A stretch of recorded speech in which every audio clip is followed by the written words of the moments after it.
बात अवसर की चल रही। हमारा जीवन ही हमारे लिए एक मंगल अवसर है और अवसर के अनुरूप काम करने वाले लोग, अवसर का लाभ उठाने वाले लोग इस जीवन में सफल हो पाते हैं। आज उसी क्रम को आगे बढ़ाते हुए कहा जा रहा है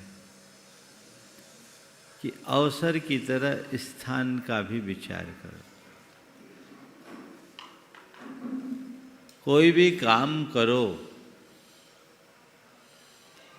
तो तुम कहाँ हो, कहाँ पर खड़े होकर कर रहे हो, उसका विचार करो। बहुत ही महत्वपूर्ण सूत्र है। पानी के भीतर मगर शक्तिशाली है। पानी के भीतर मगर शक्तिशाली है, किंतु बाहर निकलने पर वह बैरियों के हाथ का खिलौना है। बात समझ में आ रही है क्या कहा जा रहा है? पानी के भीतर मगर शक्तिशाली है, किंतु बाहर निकलने पर वह बैरियों के हाथ का खिलौना है। आप कौन सी स्थिति में हो, ये जितना महत्वपूर्ण है उससे कहीं ज़्यादा किस स्थान पर हो। स्थान का विचार करो, आध्यात्मिक दृष्टि से भी और नीतिगत दृष्टि से भी। नीति के सूत्र के अनुरूप देखा जाए तो ये कहा जाता है कि यदि तुम किसी से लड़ाई लड़ना चाहते हो तो पहले उसकी पृष्ठभूमि का पता लगाओ। तुम कहाँ हो, कैसे हो, उसके अनुरूप कार्य करो।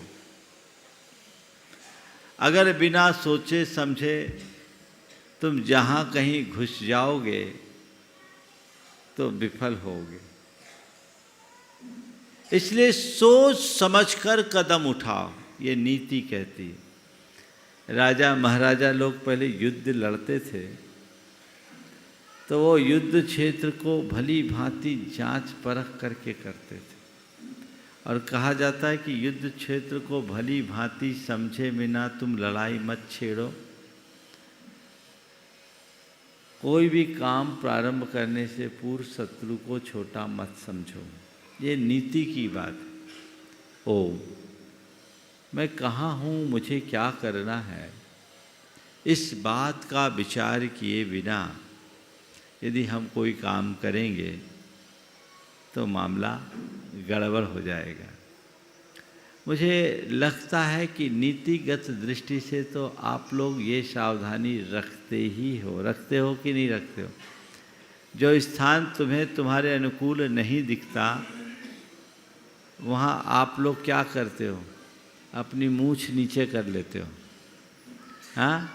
और जब अपने अनुकूल होता है तो एकदम मूंछ पे ताव देने लगते हो, है ना? वहाँ आप इन बातों का ध्यान रखते हो।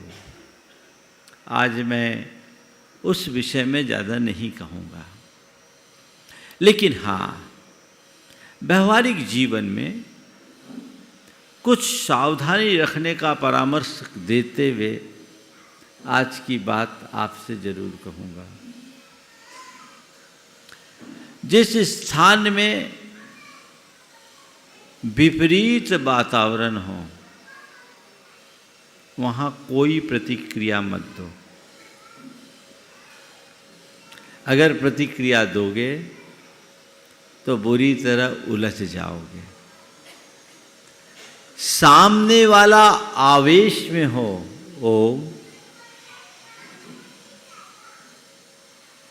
सामने वाला आवेश में हो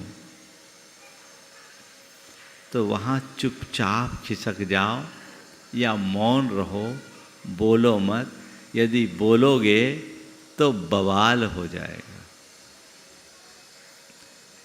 किसी के मन में उत्तेजना है तो उस समय आप चुपचाप शांत हो जाओ, क्योंकि वहाँ कोई प्रतिक्रिया करोगे तो वो आग में घी का काम करेगा। और कोई व्यक्ति बहुत ज़्यादा अभिमान से भरा दिख रहा है, मदान्ध है, और वो वातावरण उसके साथ है, तो उस व्यक्ति से कभी मत उलझोगे तो भारी नुकसान हो जाएगा। ये देख लेना चाहिए। लेकिन मैं आपको आज बात कुछ और कहना चाह रहा हूं। जैसे राजा महाराजा युद्ध लड़ते और विजय पाते तो कहते हैं कि यदि तुम पहले ही सुदृढ़ बनाए हुए स्थान पर खड़े हो और वहाँ डटे हो तो तुम्हारे वैरियों की सब युक्तियाँ निष्फल सिद्ध होगी। यदि तुम पहले ही सुदृढ़ बनाए हुए स्थान पर खड़े हो और डटे हो तो तुम्हारे बैरियों की सब युक्तियाँ निष्फल सिद्ध होगी। यानी तुम्हारा बैकग्राउंड साउंड होना चाहिए, तुम्हारी पृष्ठभूमि अच्छी होनी चाहिए। कोई भी काम करने के लिए आगे बढ़ रहे हो तो इस बात का पूरा ध्यान होना चाहिए।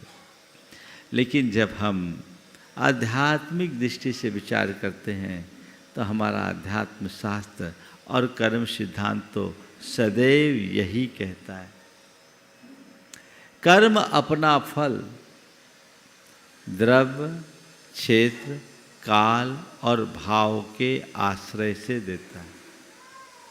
कर्म अपना फल द्रव्य, क्षेत्र, काल, भाव और काल और भाव के आश्रय से देता है।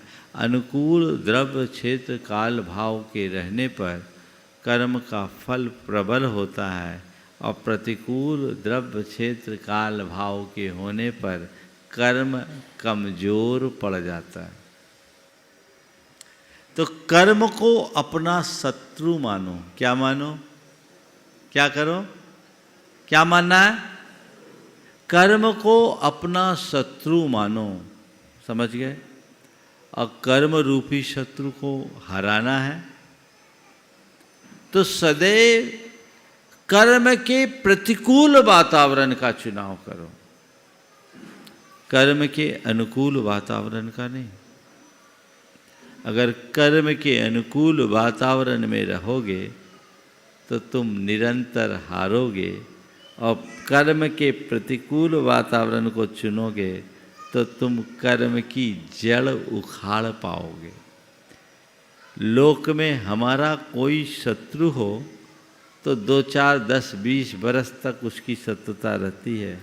ज़्यादा से ज़्यादा हो तो केवल इस जीवन तक शत्रुता रहे, और यदि कोई लंबे संस्कार बढ़ जाए तो 2, 4, 10 भव तक की शत्रुता होगी, पर वो हमारा कोई बहुत बड़ा नुकसान या हमें कोई बहुत बड़ी क्षति नहीं पहुंचाता।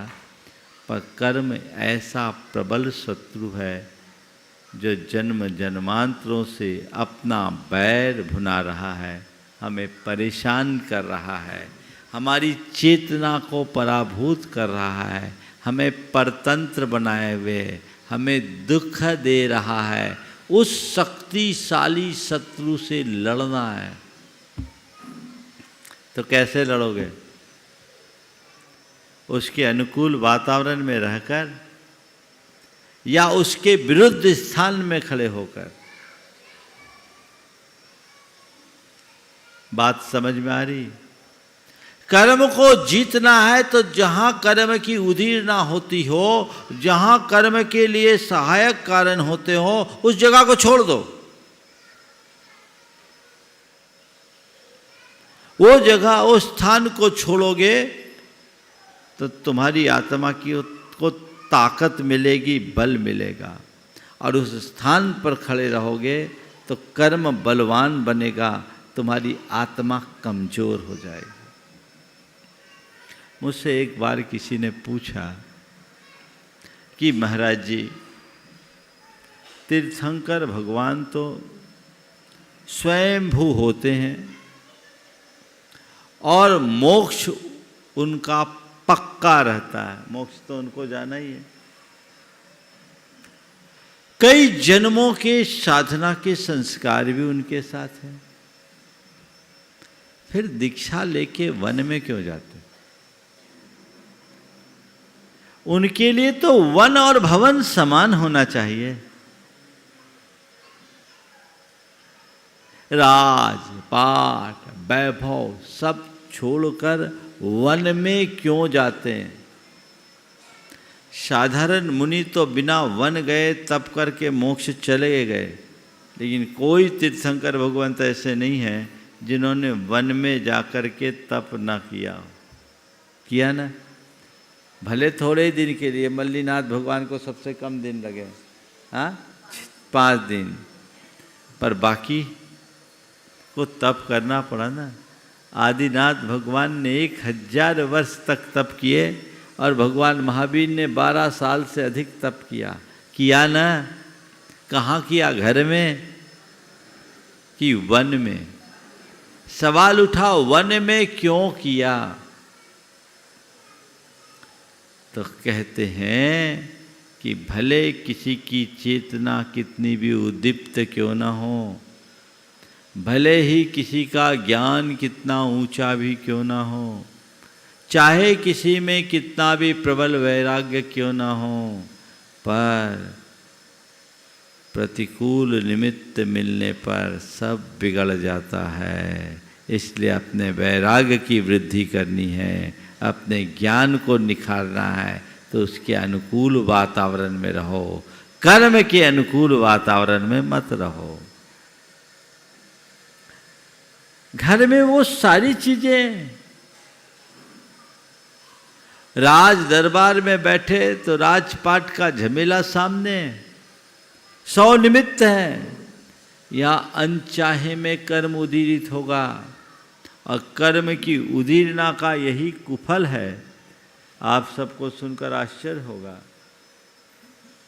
कि तीर्थंकर भगवंतों को भी जब तक वे दीक्षित नहीं होते तो अशुभ लेशा हो जाती। कृष्ण नील कापोत लेशा। तीर्थंकर भगवंतों को भी ऐसा प्रचंड क्रोध, उनके मन में क्षोभ, उनके मन में प्रबल आसक्ति, उनके हृदय में ऐसे कुपरिणाम आ जाते हैं।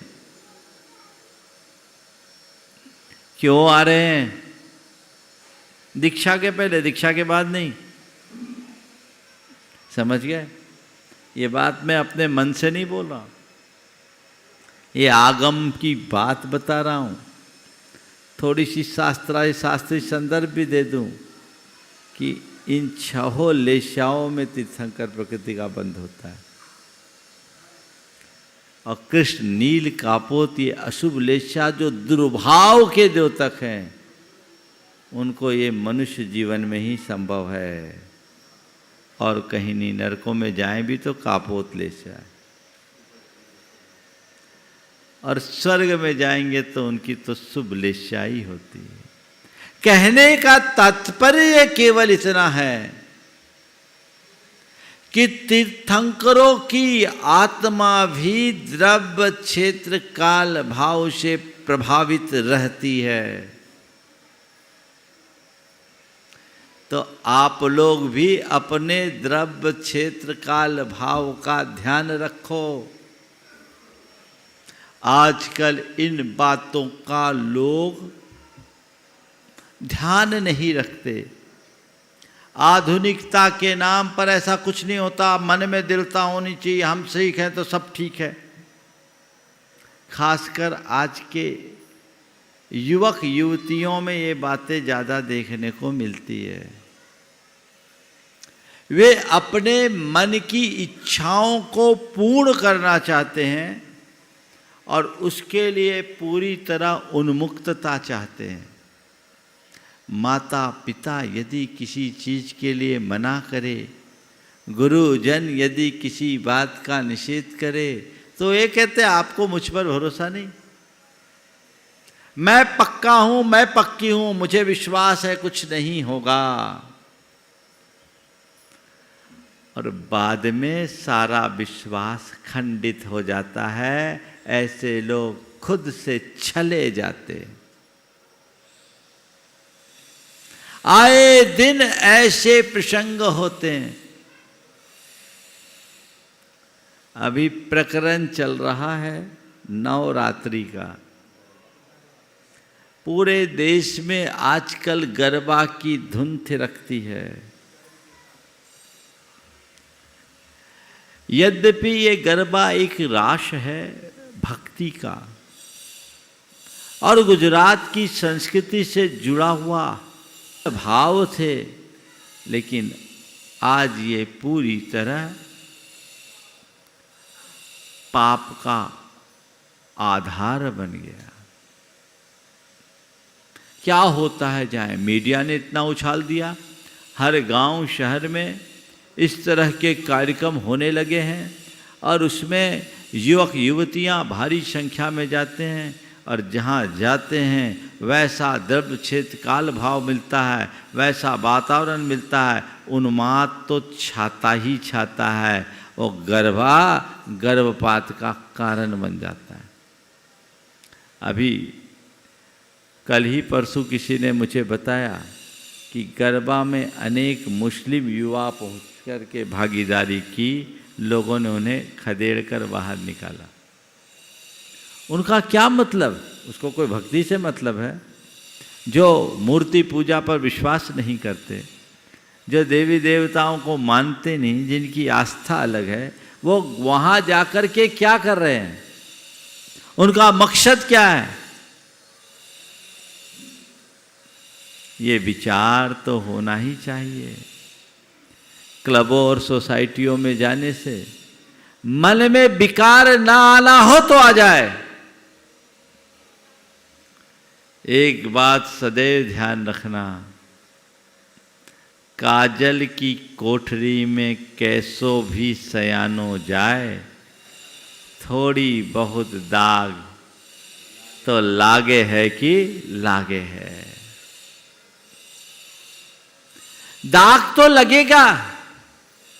अपने जीवन को बेदाग बनाए रखना चाहते हो तो सदैव इस बात का स्मरण रखो कि मुझे कहाँ जाना चाहिए, कहाँ नहीं जाना चाहिए, कहाँ रहना चाहिए, कहाँ नहीं रहना चाहिए। ये ध्यान यदि मन में होगा तो जीवन में कोई बिगाड़ नहीं। लोग कहते हैं नहीं हम पक्के रहेंगे तो क्या होगा।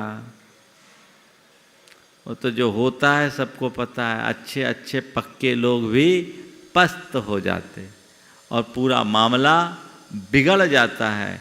जीवन की सारी संगतियां विसंगति में बदल जाती है। इस पर हमें अत्यंत गंभीरता से विचार करना चाहिए, करना ही चाहिए।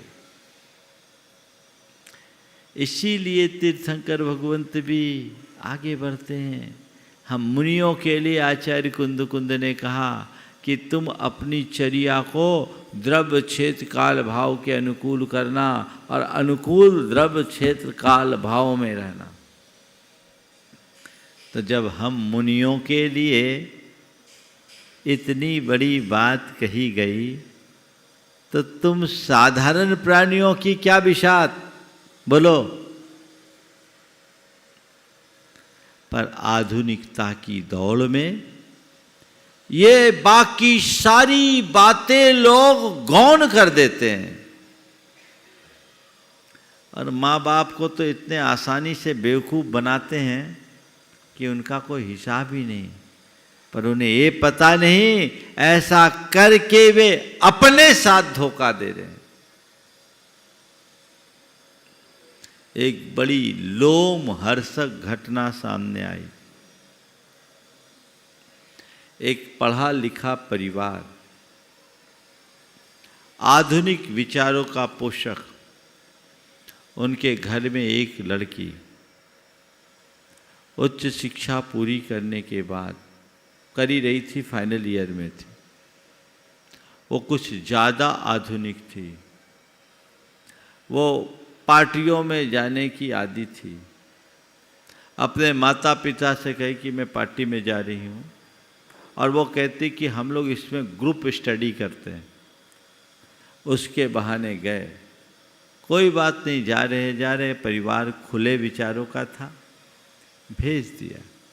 थोड़े दिन जाना आना हुआ, वो लड़की जाए, घर से बोल के जाए, वो बोला मैं आ जाऊंगी टाइम पर, कभी 2 बजे आए, कभी 3 बजे आए, कोई ठिकाना नहीं। और एक दिन वो लड़की शराब के नशे में आत्महत्या कर लेती, शराब के नशे में आत्महत्या करती है। और उसका सुसाइड नोट में लिखा जाता है कि आज मुझे घोर आत्मग्लानि है, मैंने अपने परिवार की हिदायतों की उपेक्षा करके जिन लोगों को चुना, उन सब ने मुझसे धोखा किया, सभी ने मेरा शोषण किया है, इसका मुझे बहुत गिल्ट है, और इसलिए मैं अपनी नज़रों से गिर चुकी, अतः मैं जीना नहीं चाहती, मैं जा रही हूँ।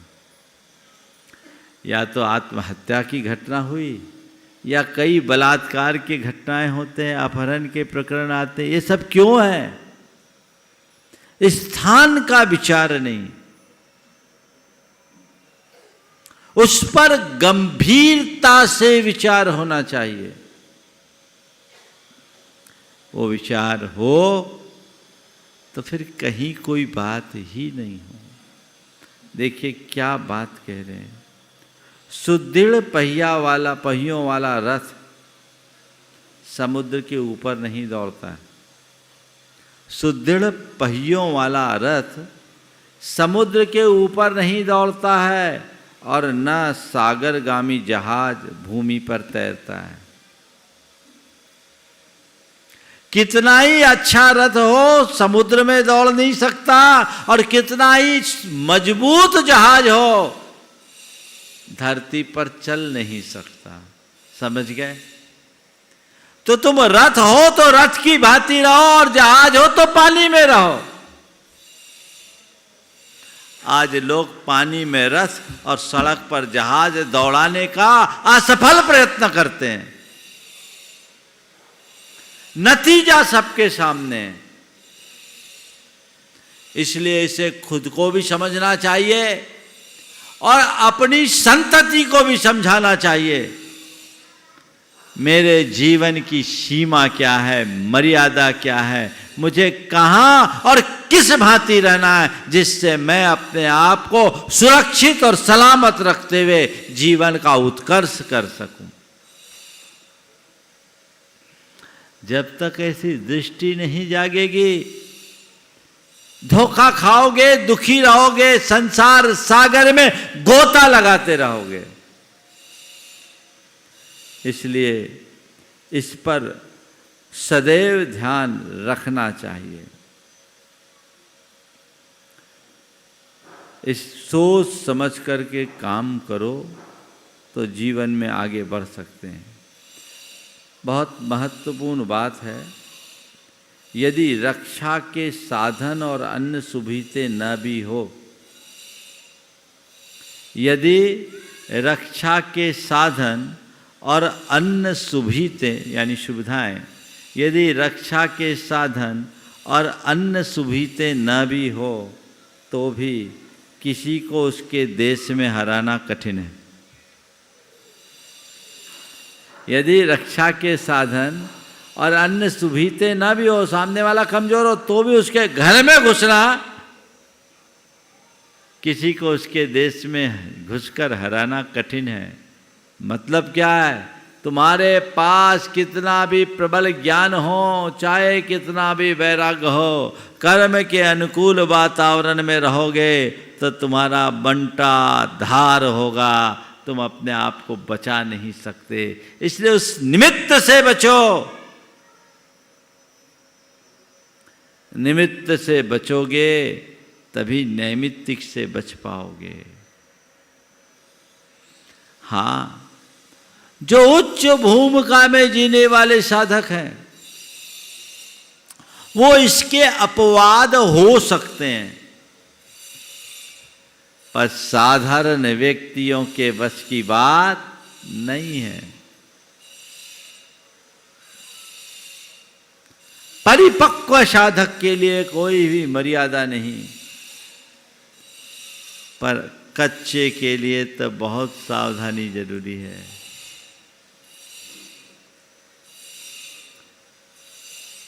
गुरु ने अपने 2 शिष्यों को भिक्षा के लिए भेजा। बगल के गांव में भिक्षा के लिए गए। एक जवान था, एक दूसरा वृद्ध है। बरसात का समय था, वे लोग लौटे। अचानक हुई बारिश के कारण नदी में तेज उफान आ गया। कोई साधन नहीं था। नदी तेजी के साथ उफान के लिए बह रही थी। इसी बीच देखा कि उस नदी में एक युवती तेज गति से बही जा रही। जवान साधु से ये देखा नहीं गया, उसे तैरना आता था। पल में छलांग लगा के उसने उस युवती को पार लगाया, बाहर आकर लिटाया, उसके अंदर का पानी निकाला, उसकी छाती पे चढ़ा और उसका शरीर एकदम कांप रहा था ठंड के मारे और कोई साधन नहीं था। तो उस लड़की के ऊपर लेट के अपने शरीर की उष्मा दी, उसे गर्मी पहुंचाया। अब बूढ़ा साधु तो देखे और भुन भुनाए, ये तो गया, ये तो बर्बाद हो गया, ये तो भ्रष्ट हो गया। लड़की का आलिंगन कर लिया, लड़की के ऊपर लेट गया। साधु जीवन की सारी मर्यादा को तार तार कर दिया। अब बोलना शुरू किया, ठीक है। उनने अपना काम किया, लड़की में चेतना आई, वो अपने गंतव्य की ओर चले गई। लौटते ही उसने गुरु से शिकायत किया। गुरु से शिकायत किया उससे पहले ही युवा साधु ने गुरु को सारी घटना बता दी। शिकायत करता साधु की बात गुरु ने सुनी और कहा, ठीक है, मुझे सब पता है, तुम जाओ अपना काम करो, अपना देखो। दूसरे दिन जब भिक्षा की बात हुई तो गुरु ने उस जवान साधु से कहा कि आज तुम भिक्षा के लिए जाओगे और उसी युवती के घर जाओगे। वो बुजुर्ग साधु, महाराज सत्यानाश हो जाएगा, कल का कांड आपने नहीं सुना, ये बर्बाद हो जाएगा, आप ऐसा मत करो, मुझे जाने दो। बोले, तुम्हें तो जाना ही नहीं, तुम्हें तो जाना ही नहीं, यही जाएगा, इसको जाने दो। अब गुरु के आगे क्या बोल सकते हैं। शिष्य गया, बीत राग भाव से भिक्षा लेके आ गया।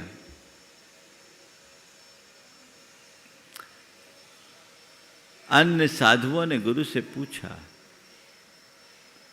क्या बात है, आपने उस बूढ़े साधु को युवती के पास भेजने से मना किया और जवान साधु को आपने भेज दिया। तो गुरु ने कहा कि साधु विचारों से, शरीर से भले बूढ़ा है पर मन आज भी जवान है। उसके मन में अभी भी वो युवती डोल रही है और उस युवक के मन में उस लड़की से कोई नाता नहीं। मैंने उसे भेजा। उसे ही क्यों भेजा और किसी को क्यों नहीं भेजा? तो वहाँ नारियल रखे थे, बोले इसको फोड़ो। फोड़ा तो देखते हैं नारियल के 2 टुकड़े हो गए। फोड़ते ही नारियल के 2 टुकड़े हो गए। फिर दूसरा नारियल फोड़ा, साबुत गरीगोला निकला है। पहले नारियल को फोड़ा, उसके 2 टुकड़े हो गए। दूसरा नारियल फोड़ा, उसमें साबुत गरीगोला निकला। गुरु ने पूछा, बता सकोगे पहला नारियल फूट गया और दूसरा नारियल साबुत क्यों निकला? पहला नारियल क्यों फूटा और दूसरा नारियल साबुत क्यों निकला? शिष्यों ने कहा, गुरुदेव पहला नारियल कच्चा था, दूसरा नारियल पक्का था। तो गुरु ने कहा, यही तो मैं कहता हूं, कच्चा नारियल फूट जाता है, पक्का नारियल अटूट रहता है। तुम सब कच्चे नारियल हो, इसलिए अपने आप को फूटने से बचाना चाहते हो तो ऐसे के हाथ में जाने से बचो जो तुम्हें फोड़ सकता हो। समझ गए ना? कच्चा नारियल हो, पक्का बनो, और कच्चा नारियल ही परिपक्व बनता है, पर उसके लिए वक्त लगता है, समय देना होता है, तब कहीं जाकर आप आगे बढ़ोगे। स्थान का विचार करो, अच्छे में भी बुरे में भी। बुरे में भी बचो, अच्छे को अपनाओ। असर पड़ता है कि नहीं पड़ता? हाँ, वो कहानी आप सबको पता है, सिंहासन बत्तीसी की। एक गलरिया भेड़ चलाता था और खाली टाइम में चोर सिपाही खेलता था। वो राजा बनता था, लोगों को न्याय देता था, और उसका न्याय ऐसा लोकप्रिय हुआ कि खेल तो एक तरफ, जो आए अपनी समस्याएं उसके सामने ले आए और वो ऐसा न्याय दे कि दोनों घरों में उजाला हो, दोनों पक्ष हंसते हुए जाए। उसकी शोहरत बढ़ गई, लोग उसको राजा जैसी मान्यता देने लगे। राजा को मालूम पड़ा ये कहां से आया, ये कौन सा अवतार प्रकट हो गया।